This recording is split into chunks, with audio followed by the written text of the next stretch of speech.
Hello, friends. This is Evangelist Scott Pauley. I'm so happy that you are joining our broadcast today. Several years ago, when we first began the Enjoying the Journey broadcast, we started with my favorite book of the Bible. I've adopted it really as my life's study on the book of Philippians. And the theme, of course, of that great book is the joy of the Lord Jesus Christ. Truly, it is the Bible treatise on what it means to enjoy the journey. And now we're thrilled to share this anniversary series with you again in the hopes that God will use it in your life to help you learn to enjoy the Lord Jesus Christ at whatever stage you happen to be on life's journey. I trust that these studies from the Word of God today will refresh your spirit and renew your strength for the days ahead. God bless you as you listen.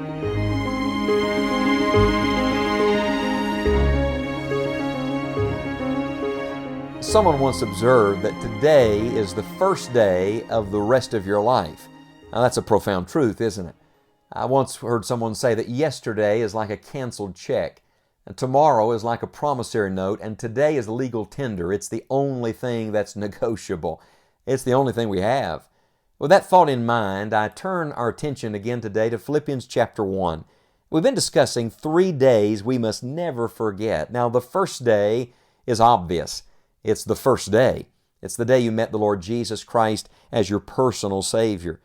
And the second day is the last day you're ever going to live on this earth and the first day of eternity. It's called in Philippians 1 verse 6, the day of Jesus Christ. But now we turn our attention to the third day we must never forget. It's sandwiched between the other two.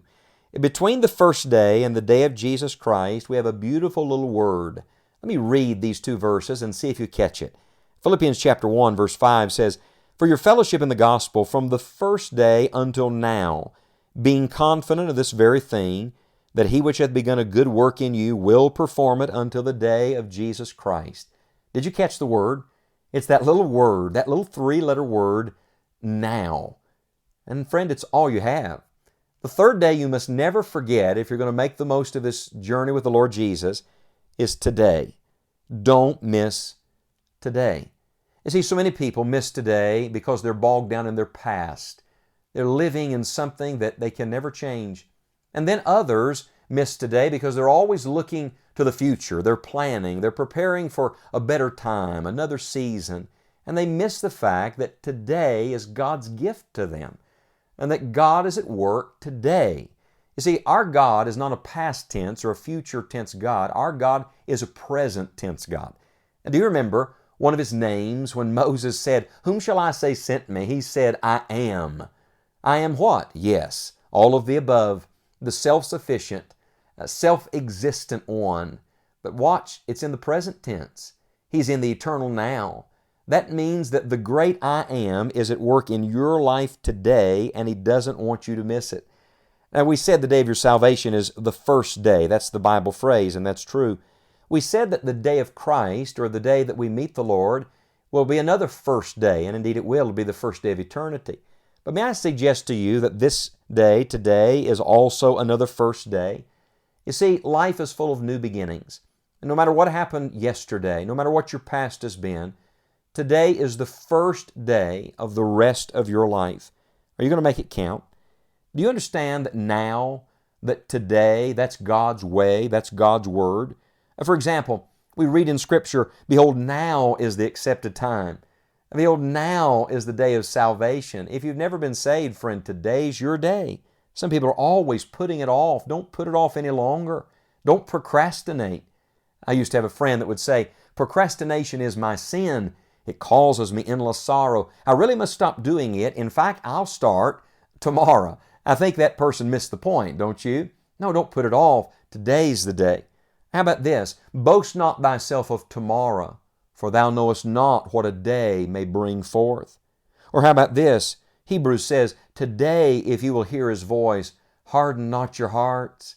How do people's hearts get hard? One day at a time. Today, saying no, putting it off until tomorrow. Do you remember the Lord Jesus was hanging on the cross, and that thief, that man who was dying for his own sins, cried out for mercy and said, "Lord, remember me when Thou comest into Thy kingdom." And don't you love the first word out of Christ's mouth to him? He said to him, "Today thou shalt be with me in paradise." Friend, today is the Lord's word. Tomorrow is the devil's word. And do you remember Pharaoh in the Exodus account when the frogs had come? There were frogs everywhere, and finally he'd had enough, and he said to Moses, "Pray that God will take away the frogs." And Moses said, "Glory over me. When shall I entreat the Lord for thee?" Pharaoh gave a one-word answer. I think it's the dumbest answer I've ever heard in my life. He said, "Tomorrow." One old preacher had a famous sermon he preached called "One More Night with the Frogs." And we laugh at it and we say how ridiculous. And yet we do it, don't we? We put it off till tomorrow. We miss today, what God has for us, the present tense, what's right in front of us.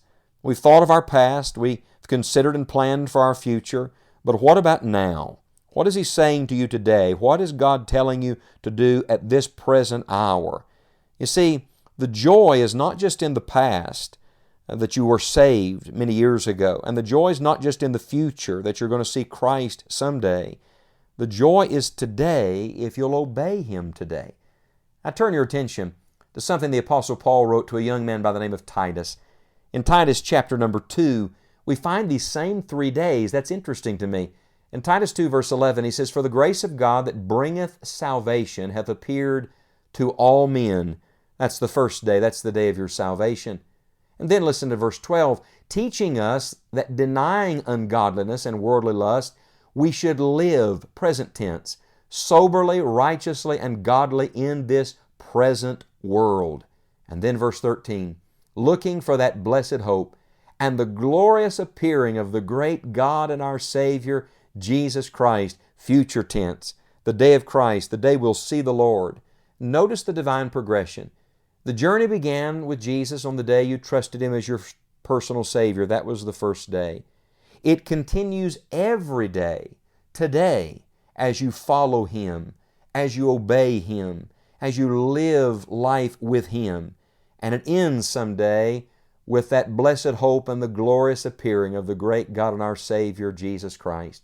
Can I suggest to you that on the day we see Jesus face to face, the only thing that's going to matter is what did we do with every day? You see, every day you live is like $1 spent. You'll never get it back. And you're either going to waste it or you're going to invest it. May I ask you, what are you going to do with today? You'll never have this day again. Never. Tomorrow may never come. Yesterday you will not have again. So what will you do with this day? Will you waste it on something that doesn't matter, or will you invest it in eternity? That, friends, is the way to truly enjoy the journey. Rejoice in the Lord always. And again, I say, rejoice. We are grateful you've joined us for this study today. If you love the book of Philippians, be sure to visit our website, enjoyingthejourney.org, and download the audiobook of Philippians. Scott also has a full sermon series through Philippians that we believe will be an encouragement to you as well. And until next time, may the joy of Jesus help you enjoy the journey.